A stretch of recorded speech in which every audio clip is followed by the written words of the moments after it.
complaint I've had kind of over and over as I've been reading these books, which is things don't seem to really impact much from book to book. There are some things that carry over, mostly characters or little things, but it always felt like there were these big moments that should have really flipped up the series, and then they never really went anywhere. For example, Mercy killed some of Marsilia's vampires, and then when Marsilia finally found out, it was like, oh no, something bad's gonna happen, and now they're kind of friends and allies, but like, shouldn't there have been some fallout? Or like when Mercy shapeshifted in front of a bunch of people that didn't know she was a shapeshifter, and then it didn't make her life any more complicated, it just kind of continued. But I think with this book, I'm finally done with that complaint. The series shifted somewhere between book 7 and this book, book 11, where it became much better at picking up these threads from previous books and weaving in threads to be used in future books. And that's probably also a shift in mindset from the author that I imagine when she first started out these books, she maybe didn't realize that there were going to be 12 of them,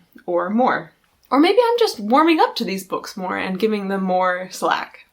The moment when I finally realized these books were doing well is with Sherwood. So Sherwood was a character introduced in book 9. And when he was introduced there, I thought he was super interesting, and I was kind of disappointed he didn't actually get much screen time in book 9 when he was introduced. But now I realize he was introduced in book 9 so they could bring him in book 11, and he could help save the day so awesomely. Like, as soon as it was clear that the plot of this book would revolve around witches, I was like, Sherwood's gonna have some angst with that, because his backstory, as they introduced in book 9, was that he was kidnapped and held by witches for decades. So, I think now I have a lot more trust to give to these books, because now I think, hey, these plotlines are actually going to be expounded on, and those characters probably are going to come back around and be important in a future book, because it feels a lot more purposeful now when they introduce a new thing.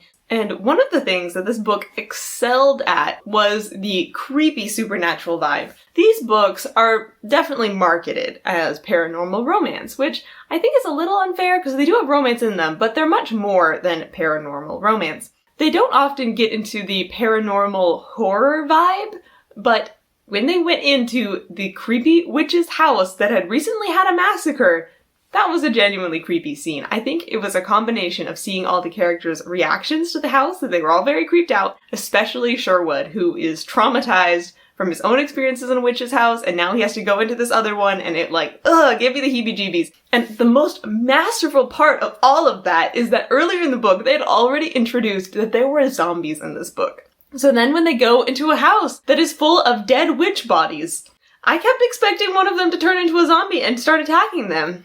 And that was just so well done that if they had waited to introduce the zombies until after the house, it would have been much less creepy. So, good orders there.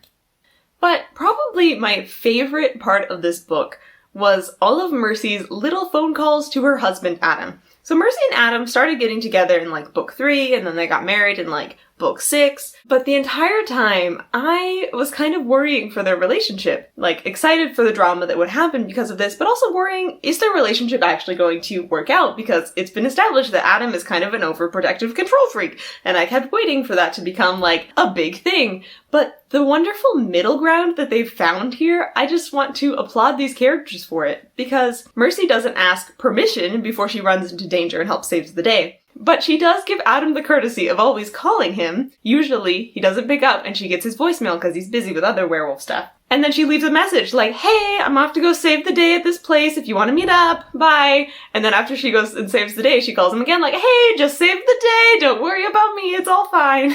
And it's just such a wonderful middle ground that they've both compromised a little bit on their stance. Mercy wants complete freedom. And Adam, on the other hand, wants complete control, and he doesn't want Mercy running off to go save the day, especially without him. But he also knows that this is what she needs to do. It's more efficient to save the day this way anyway, and so they have the voicemail system. And every time Mercy was leaving one of those voicemails, I just kept laughing, imagining Adam listening to this, on the edge of his seat, and then checking the next one, and then it's oh, just kidding, I'm fine. Everything went fine. Don't worry, I'm in the hospital, but it's fine. It's just a little bit that makes these characters feel more real, because they have come to this compromise. It isn't just shoved in there drama. Okay, quick list of things that I want to happen in future books.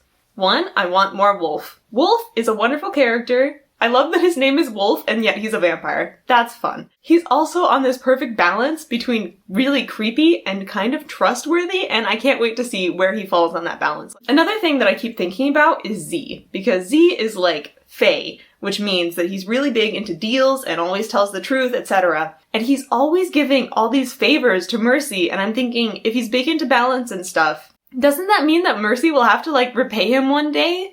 That he can't handle it otherwise? So I also want the book where Mercy has to repay Z for all these favors, because Z is always just doing stuff for her. Oops. But I did genuinely love this book. It was very fun, and I'm glad that this series has gotten better and not worse with the last few books. It makes me very hopeful for the future of this series.